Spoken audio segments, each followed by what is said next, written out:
Good morning everyone. तर चला, आज मी कोणतीतरी छान अशी नवीन डिश बनवणार आहे. खूप दिवस झाले म्हटलं काहीतरी आपलं नेहमीचंच रोज भाजी पोळी वगैरे काहीतरी चालायची. मी म्हटलं आज भरपूर दिवसांनी मी हे डिश जे खाल्लेली आहे, तर हे माझ्या पुतणीने बनवलेली होती. तर म्हटलं चला मी पण आज बनवते, कारण की मला तिने भाजी आणून दिलेली होती. असं काही म्हणजे माझ्या घरी असं राहते की नवीन काही डिश वगैरे बनलं तर आमच्या घरी असं आणून देते, मी पण तिला आणून देते. आणि हे घेतले आहे 4 अंडे.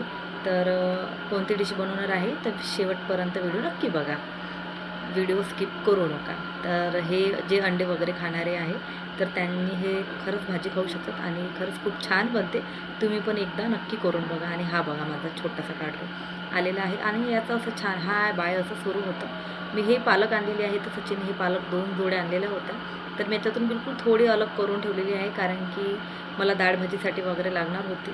मी म्हटलं एवढी पालक आहे मला लागणार नाही, आम्ही फक्त 5 जण आहोत खाणारे, तर याच्यामध्येच एवढे पालकमध्ये आमचं होऊन जाईल. तर मी एवढीच पालक घेतलेली आहे.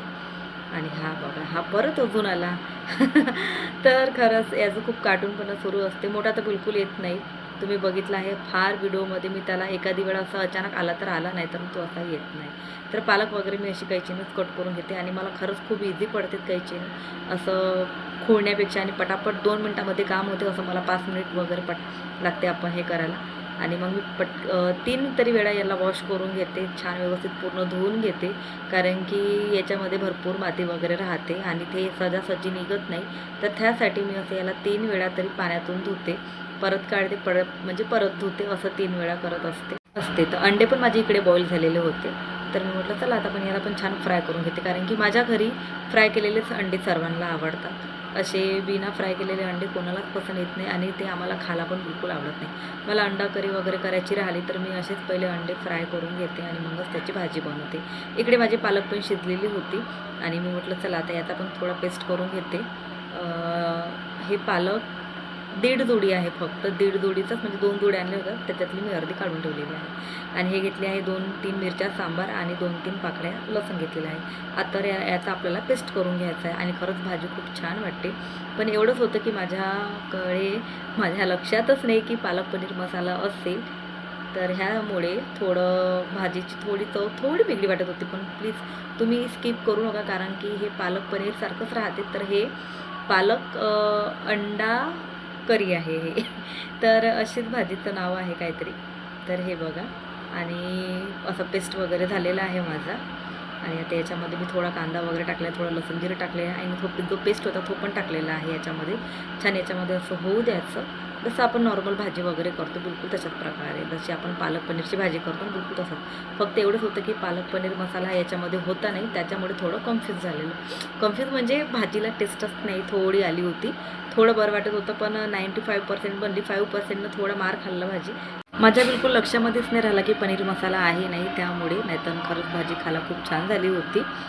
पण मसाल्याशिवाय थोडी टेस्ट थोडी वेगळी वाटायची, कारण की पालकचा थोडा फ्लेवर थोडासा त्याच्यामध्ये तो जास्त वाटत होता.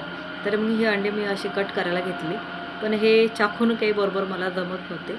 तर मी याला मग नंतर कैचीने केलेले आहे. आणि हे बघा मी असं चिरायला गेले आणि याचे तुकडेच पडत होते. तर तुम्ही जर याला जर कट करायचे असेल ना, तर तुम्ही कैची घ्या आणि कैचीनेच कट करा, आणि खरंच होते छान दिली. कारण की हे अंडे काही खूप काही असे मोठे वगैरे राहत नाही, फक्त याला अर्धे फक्त कट करून घ्यायचे आणि बाकी पूर्ण याच्याने आपल्या कैचीने कट करून घ्यायचे. मग टाकले आहे आम्हाला जेवढं स्वादनुसार, आम्हाला जेवढं तिखट पाहिजे मी तेवढं तिखट टाकलेलं आहे. याच्यामध्ये हळद टाकलेली आहे, थोडं धनिया पावडर टाकलेला आहे आणि थोडा गरम मसाला, जो गोडा मसाला येतो तो टाकलेला आहे याच्यामध्ये. आणि याला थोडंसं मिक्स करायचं आहे. तर हे जसं आपण पालक पनीर वगैरे बनवतो ना, बिलकुल तशाच प्रकारे हे आपल्याला बनवायची आहे भाजी. आणि ही अशी भाजी आणि खरंच खायला खूप छान झाली होती. पण मसाल्यामुळे थोडं हे झालं, हे तुम्हाला मी पहिलेही सांगितलं, पण तुम्ही स्किप प्लीज करू नका. तर थोडंसं पाणी सोडलेलं आहे याच्यामध्ये आणि थोडंसं याला कमसे कमी 5 मिनिट होऊ देते. 5 मिनिट झाल्यानंतर याला थोडं मग अजून परत फ्लेम थोडी मोठी करते आणि अशी याला छान तरी येते. आणि मग जो आपला पालकचा जो पेस्ट होता, जो मी केलेला होता, तर मी याच्यामध्ये याला टाकलेला आहे. आणि याला जसं बिलकुल डिक्ट आपल्याला टोटली आपल्याला जसं पनीर जसं आपण बनवतो बिलकुल तसंच, फक्त त्याच्यामध्ये पनीर आपण तळून टाकतो. याच्यामध्ये आपल्याला फक्त अंडे बॉईल करून त्याला तळून त्याला फक्त पीसेस कट करून घ्यायचे आहे. आणि ते पण तुम्ही अर्धे कट करून त्याला बाकी कैचीनं कट करा. हे बघा कैची घेतलेली आहे असं कैचीने पूर्ण कट करून घेतलेलं आहे याला. आणि खरंच कैचीने खूप छान इझी पडते. हे असं मी पहिले याला हाफ करून घेतलेलं आहे अंड्यांना. तर ज्या कोणाला असं खायचं वगैरे असेल ही भाजी वगैरे आणि खरंच तुम्ही करू शकता काहीतरी वेगळं. जर कोणाच्या घरी पनीर वगैरे टायमावर नसेल आणि त्यांना पालक पनीर वगैरे खायची असेल तर तुम्ही पालक अंडा करी खाऊ शकता. तर अशी ही भाजी आहे. आणि खरंच ज्यांना कोणाला असं काही नवीन वगैरे काही खाण्याची जर इच्छा झाली तर खरंच तुम्ही हे करा आणि खाऊन बघा आणि मला कमेंट करून सांगा की ही भाजी कशी झाली आहे. फक्त तुम्ही पालक पनीर मसाला याच्यामध्ये टाका, बस एवढंच. आणि ही अशी माझी फायनली झाली आहे भाजी. तर चला आजचा ब्लॉग मी इथेच खतम करते.